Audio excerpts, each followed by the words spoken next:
Good morning. Happy Father's Day. Kind of looking around to see if any of my Sunday school friends are here.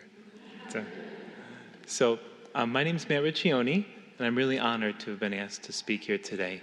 And thank you. I'm a dad, and I'm a proud father of 3 awesome kids. You saw Lucy. She did a good job, I thought.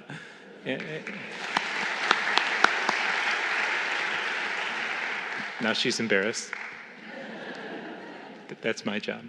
I have 2 boys, too, Noah, who's 14, and Sam, who's 9. I'm also a husband, and I have a really amazing life partner named Colleen. She's up there.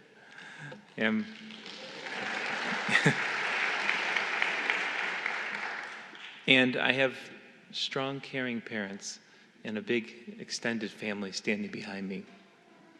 And I'm also an elementary teacher, and I get to make a difference at work every day.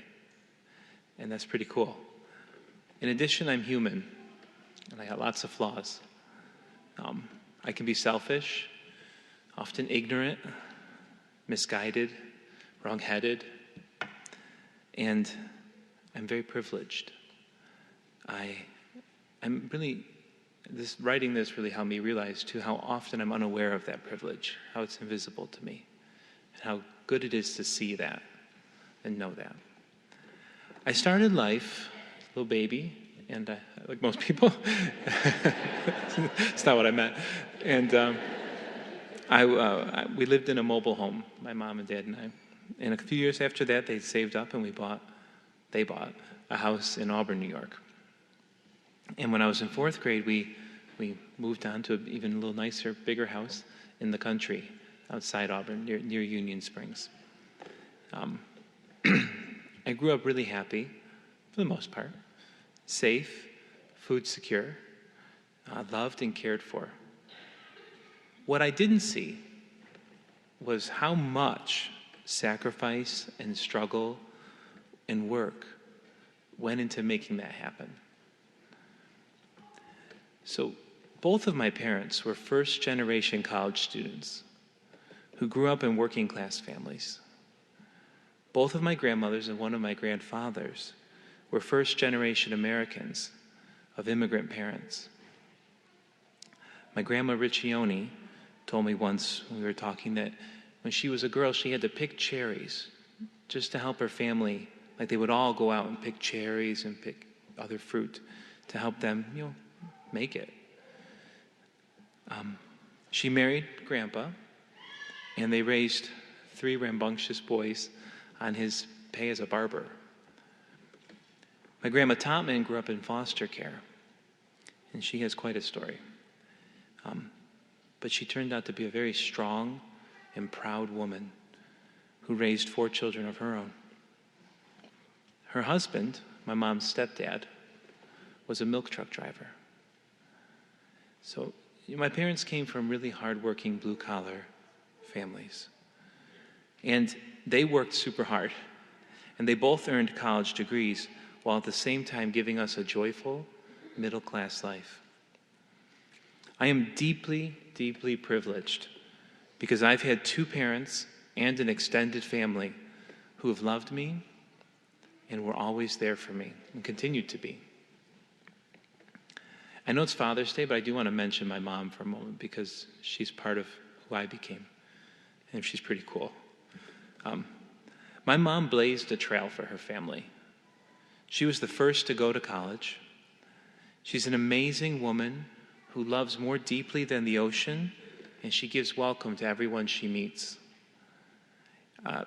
She's overcome a lot of challenges and sacrificed and been an inspiration to me.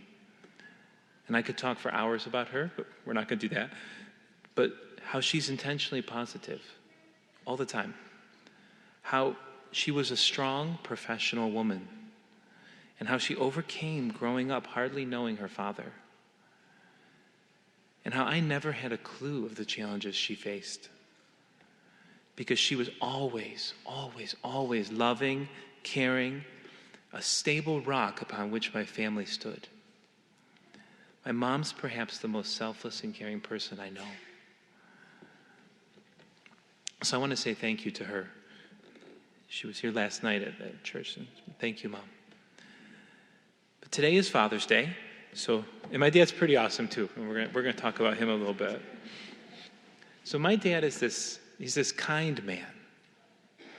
Like if you were to say one word about him, it would be that he's kind. But he's also very loving and caring and incredibly hardworking, and he's present. I think that's amazing. It's rare to meet him and not see just this big, genuine smile on his face when he sees you. Because he's genuinely glad to see you. He's a role model to me. I try to bring that smile when I see people now too. Dads don't need to be perfect, but we need them to be there and to be kind and to love our families. And what a great model my dad is for that and for me. He was the umbrella who kind of sheltered our whole family. And when problems rained down, we just got our feet a little wet. We didn't even know. I was able to grow up blissfully innocent because he sheltered us from countless storms. He was there, loving and caring for us. And if you take anything from the stories I'm going to share of my dad today, I hope it's that you take that we need to be there, be present, and prioritize the people we love in our lives. So I started life, I suspect, as a bit of a surprise to my parents. I don't know that I was really in the plans, but when my dad was 20 years old, he became a father, and I became. He put my mom and my priorities and our needs first. He dropped out of college, and he started working at the Sylvania television factory in Seneca Falls. While my mom finished college, he put her through college. Eventually, he moved on to a job at the Miller Bottle Factory near to Auburn, and he was working the night shift. And he supported my mom while she got her master's degree. When I was a little boy, he would go to work at 7 p.m. and he wouldn't come. He would leave he would work from 7 to 7 a.m. He'd pick up extra night shifts, sometimes day shifts. That was hard. I look back on it now, and I really don't know how he did that. Be present for us and work all night. But he did. Somehow he did it. Because he had to. He just stepped up, and he did it. And I've realized now that so much of being a parent is just stepping up and doing it. And I'm really glad that my dad taught me that. He would come home, and I'm sure he was tired, right? And nonetheless, he would smile at us, and he'd be happy to see us, and he'd talk with us a little bit before we went to school, and he went to bed. One of my favorite childhood memories was that when I was in elementary school, every now and then, my dad would come by the school and pick my brother and I up for lunch. And he'd drive us home, and he'd make these baked beans in a dish with just sliced hot dogs. Like, it wasn't fancy, but it was great. I loved that. It was just a small little thing, but it was time with my dad. He was there. Another strong memory of my dad is that when I was a young child, sometimes, as young children are wont to do, I either couldn't or didn't want to fall asleep. And I can still remember it. I can feel his fingers as he would rub my forehead and just sing me songs. And he wasn't, singing is not his forte, but you know what? I still hear it. He had this little book of Christmas carols, and he would just sing to me. We would go on these really exciting big vacations, really exciting, to Syracuse. And we'd stay at a hotel for a night, probably a day's, I don't know. And we were so excited because we'd get to spend the night at the hotel and sleep in the pool, and we'd go to a diner, and it was awesome. And, it's not about what we do, it's that we did it. They wanted to do that with us, and we did that together. And I'm sure that was the challenge. I remembered the big trip. When I was in 5th grade, my dad took my younger brother Chris and I on Amtrak all the way to Dallas. That's 36 hours with no spouse with him and two crazy boys. Like, again, I don't know how he did it, but he did it, and it was awesome. Like, and I don't have memories of him being grumpy on the train. He probably was, but it was amazing. As I got older, he transitioned into the taxi driver and the cheerleader and the coach, and he'd bring me to soccer games, and he taught me how to golf. He attended my school functions like musicals and award ceremonies, all these things. And he made sure that when I played a sport or did something, that I knew that it wasn't about winning first. It was about being part of a team and taking care of the other people on that team. And he was still there, smiling and happy to see me wherever I was, and he came, even though I might have been a teenager who wasn't always happy to see him smiling in there. Yeah. Sometimes. We were all teenagers once. When I was in high school, my dad also went back to college. And again, I'm not quite sure how he managed this. He just did. We lived in Union Springs, which, if you don't know, is near Auburn and near Cayuga Lake. And he was going to school at Cayuga College and to be an OT. That's a 90-minute commute in good weather, each way. And I remember how insensitive us three boys were at the time. We had no idea the sacrifices my parents were continuing to make for us. For me, it just meant that I couldn't have the coolest shoes. Like, I remember I wanted these Nike Air Jordans or something. Like, I don't know. And that my dad's car was pretty awful. He drove this old red station wagon. And I remember the roof liner, like the fabric in the roof, had been torn out. And it was just this insulation. And we'd rub our fingers on it, and the orange insulation would fall on my brother's head. We regularly joked about this car with him, and maybe not in the nicest way. I'm not terribly proud of some of those moments, but what I saw as a junky car was actually my dad's continued sacrifice for me and for my family. The sacrifice he started when he left college so he could help support my family, and now he was going to college to get that degree he deferred for me. He even told me a story once of how he was driving down this country hill and the brakes failed and how he was just terrified,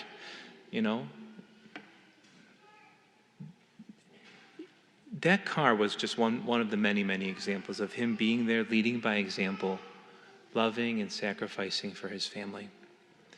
And after raising three boys, my mom and dad should have gone off to this exciting life together. And instead, when Jeremy, my youngest brother, was in high school, they started over. And they adopted two little girls from Thailand. And they've really given nearly their entire adult lives to nurturing and supporting my siblings and I. So I want to thank my dad and my mom too for that. And as an adult, this is real privilege. My dad continues to be there and to teach me how to be there too. He always finds times for family, for me, for my children. I remember when my son Noah was a year old, and my grandmother, my dad's mom, was fighting terminal brain cancer. To no one's surprise, he was there for her too. He was with her at the hospital, and when she went into hospice, he would spend the night at the hospice and care for her.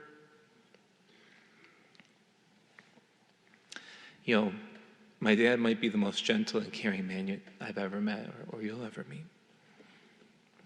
He was a model for me on how to be there, not just for his kids, but for his mother and his siblings too. Again, he showed me how to do it right, how to be there. He communicated with his brothers. They weren't fighting. There was no bitterness, just love. And at this horrible and hard time for him, he drew closer with his brothers, not further away. He was there for them. He was there for his mom. And just a couple days before Grandma died, my daughter Lucy was born. And somehow, my dad managed to bring my grandmother out of hospice in a wheelchair all the way to Highland Hospital to meet her. She got to hold Lucy. And I'll never forget that.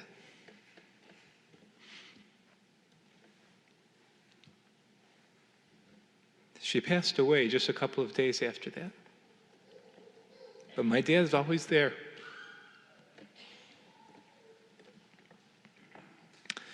And he just continues to be there, right? He's helped me move countless times through college and other parts of my life. Thankfully, not for a while. He's trained for multiple marathons with me, running through all sorts of weather and early in the morning when he could have been sleeping. And he taught me and talked with me on those runs. And now he does Taekwondo with me and my children and my sisters. He's there for births and birthdays, family vacations. He's there for games, for dance recitals, plays, for weekend sleepovers, for board games and barbecues and bocce and all these other things. In fact, given the choice, my kids would probably choose to spend time with him over me 9 out of 10 times. They're crazy about their awesome grandpa, and who can blame them? It's not a surprise, because he's been there for them. He's always made time for them and smiled and just been so happy to see them. I would argue that it's the greatest privilege of my life and theirs to have been part of such a loving family that's there for you. So I'm a dad now too, and I can think of no greater gift for me than my children and my wife. First, being a dad to me has meant I need to be a partner for my wife. So I want to talk a little bit about her too, even though, because she's not a father, but she's part of this. And I'm sure she could tell you a much more accurate picture of what it's like being married to me, but thankfully, I'm the one talking to you today. So, I met Colleen at Nazareth College, and we've shared many adventures together. We started out becoming friends at campus ministry, and way led on to way, and we fell in love. She was and is a beautiful, caring, and deeply intelligent woman. I loved then, and still love now, hearing her stories and her dreams. And I want to be her partner as she changes this world. I remember we were taking a walk one night back in college. We were just friends. She was just talking to me, telling me all these things she wanted to do. And that's when I fell in love with her. A while later, we got engaged. And a little while after that, we were on a campus ministry retreat. And I'm a good Italian boy, and Grandma taught me how to make sauce and meatballs and brajol. And so I just helped make all this, wonderful food, and we'd eaten it. And Father Jim's brother-in-law, Deacon Leo Amen, was with me, and we were washing the dishes together, right? And he said, Matt, he said, I haven't washed dishes in years. I said, Deacon Leo, how is that, right? He goes, well, I'll give you some advice. When I first got married, Marion told me to go wash the dishes. So I picked up the plate and I started washing it, and I dropped it, and it broke. And she said, Leo, be more careful. What are you doing? I said, okay. And I picked up the second plate, and I washed it, and I dropped it, and it broke. And she said, get out of my kitchen. Like, don't you touch my dishes. He goes, it's the first time I've washed dishes since then. And I said to him, Deacon Leo, this advice is too late. Like, Colleen is standing right over there. She sees that I can cook. She's watching us wash dishes. Needless to say, I do a lot of dishes. More to the point. Colleen has really helped me become a man. She's suffered patiently through my many, many mistakes. And she's given me the gift of fatherhood. She's been an instrumental part in helping me grow and learn how to be a better dad and partner. Thank God she's been patient with me, as my learning has not always been easy or quick. And I don't know what our family would be without her, because she too is always there. Sometimes encouraging us, sometimes strongly nudging me to be a better dad. But we're a team.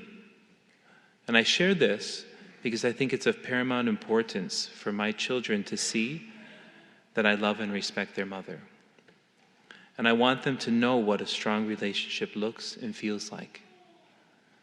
This is one of the gifts I try to give them, to show them what it means to be loved and respected by your partner. One of my best friends' name is Sean. He's also one of Lucy's godparents. And he told me the real secret to fatherhood when we were expecting Noah. Now, Sean already had 2 children at this point, so he kind of knew the ropes. And he goes, that I was about to become an expert on fluid management.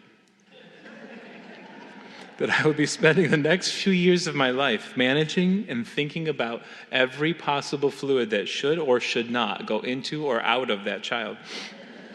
And I laughed like you're doing. But little did I know that he was so right. So I just want to say thank you to all of you fluid manager experts out there today. I'm really glad to report that fluid management has become a smaller role in my life again. But it was part of being there. I remember when Noah was born, and I wasn't prepared. Like, I just cried. I had no idea I would cry like that. And I cried again when I gave him his bath over in the room. And then the nurse put the ink on his foot, and she stamped the little birth paper, and then she put it on my shirt and stamped my shirt, and I cried again. And then I went down the hall because my parents were arriving at the elevator, and like when the door opened, I just bawled. And I showed him the little footprint on my shirt. Nothing can prepare you for the feelings you have becoming a parent. It's a pretty good thing, too, that those feelings are there, because being a parent's pretty hard. But I'm really proud to say that, like my dad, just like he taught me, I've tried to be there. I've been at every birth. I've gave each child their first bath, and countless more. Changed my share of diapers, and sang my children to sleep, thinking of my mom and dad. And I did become some of an expert on fluid management. In fact, one of my favorite memories of my daughter Lucy is about that. She was a baby, and I'd just given her a bottle, and we were doing the little burping thing, and I thought, she likes to play this game we call So Big. I said, I'll play that with her. And so I put her in front of me. I said, who's so big? Then I lifted her up over my head and gave her a little shake. And I said, Lucy's so big. And she laughed and laughed. She loves it, We did this, 3 times, 4 times. And then I lifted her up and I said, Lucy's so...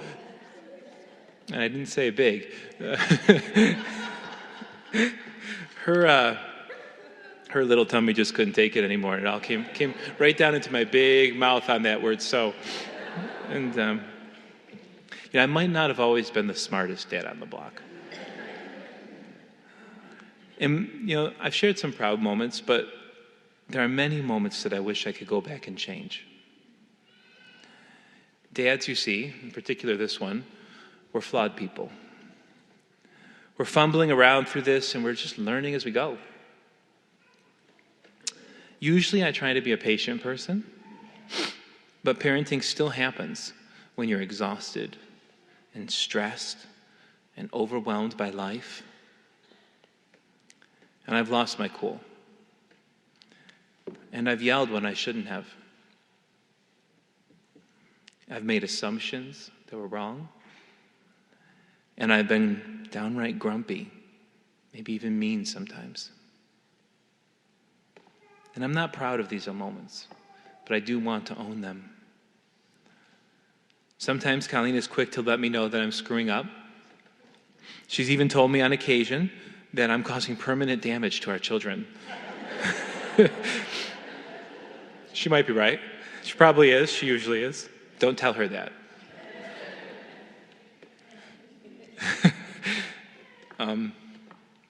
But I try to apologize to my kids and show them that I can learn and grow from my mistakes, that I am flawed, but then I can grow. And I hope that they see that even though I do these mistakes and I'm not perfect, that I'm trying to improve. And I really want them to know that a man can apologize and that a man can admit that he's wrong and that a man can have empathy. I do have one more confession to make. I really enjoy watching my children struggle and fail. And I really want them to, in fact, because they need that to grow. And I know they need to fall off the bike if they're going to learn to ride it. And I try to have a philosophy of, if it doesn't kill them or paralyze them or make someone pregnant or have some incurable disease or addiction, that is probably a mistake that's good for them to make. I also do Taekwondo with my kids, and I love, sounds terrible, but love watching when they try to break the board and they don't. Like my little Sam up there, he's 9 years old, and he gets to stand up there and hit this board and it doesn't break. And he has to square his shoulders. He's learned to do this and hit the board again, and it doesn't break. And hit it again, and he just do it until it breaks, right? Or Noah plays baseball. He's crazy about it. And if you've ever watched kids play baseball, more often you don't hit the ball than you do. And I love that. I want him to hit the ball, right? But I love that he misses and that he goes back up and he does it again. These hard times, they're essential. They teach kids perseverance and they teach them resilience. We also make our children do chores. And when they don't do a good job, we make them do them again. And they don't love us for this yet, but I think they will someday. Our children won't know how to fail and recover unless they get to do that. I'm also really deeply fortunate because of my job.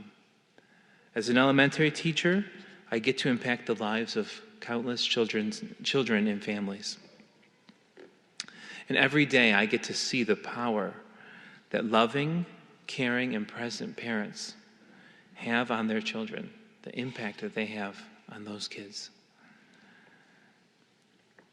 I'm also able to see some of the vulnerabilities and realities in many children's lives. Some children are not privileged like I've been, but extremely vulnerable or even in crisis. As a teacher, my toolbox to change their lives is a little more limited, but I can love them, and I can try to listen to them and try to help them find a sense of agency and power in their own lives. Sometimes I feel like a kid at the beach trying to stop the waves, But try we must. And I've learned as a teacher and a dad that we have a lot of power. And it's how we use that power that matters. Do we use it to shut people down, or do we use it to raise them up? Do we use it to take what we want, or to elevate the vulnerable and give them what they need? And in so many ways, children are amongst the most vulnerable among us. It is up to us to be the umbrellas that shelter them from life's storms, so they can dance in the puddles and laugh. We have to let them get their feet wet without being battered by the storm. It's up to us to put in front of them challenges that they can overcome and do our best to protect them from the challenges they cannot, and to be there letting them know they can. I want to add that while I've been privileged to have a dad in my life, not every kid has a loving male role model. But there are many, many dads out there that aren't even dads. I see amazing men and women step up and do this job for kids. Some of you. People who make a difference by their presence and compassion. Single moms, teachers, coaches, grandparents, uncles, neighbors, Bus drivers, I know this one amazing bus driver. He's like linchpin for some kids. To all of you who step up and give to them, thank you. Some dads also just can't be home. Maybe work takes them from home, or they're deployed in the military, or they're even trying to be a father from jail. Yet, I've seen a lot of those dads who are still there too, whether with phone calls at night to say goodnight, or a video chat, or writing letters home. It's amazing to me how we can be there even when we're not. So I want to just thank all of you dads today, and the moms too, for going out there and fighting the good fight to raise your children. Thank you to all the parents who give children a voice, or at least who try, and who listen to them, who respect them, who play with your children, who laugh with them, who sit with them when they're sick or they're scared, who manage their fluids. Thank you to all of you who are there. You make the difference. Your showing up and being there makes the difference, even though you're flawed. You make a difference in those quiet moments when you sit with a child on the couch. You make a difference when you play with them. You make a difference when you taxi them to all their events. You make a difference when you share your passions and your vulnerabilities, and when you listen to theirs. You make a difference when you go to work and you put food on the table, and that's hard. And you make a difference when you model how to say you're sorry and that you screwed up, and that's harder. You make a difference when you love and when you're vulnerable. You're just what they need, even with your flaws. You are building a stronger, more caring, more successful person. So to all of you awesome, flawed parents out there who show up when it's hard, who support your partner, or who do it all solo, who hug your kids when they've had a bad dream, thank you. Thank you so much. You make a difference by being there. Happy Father's Day.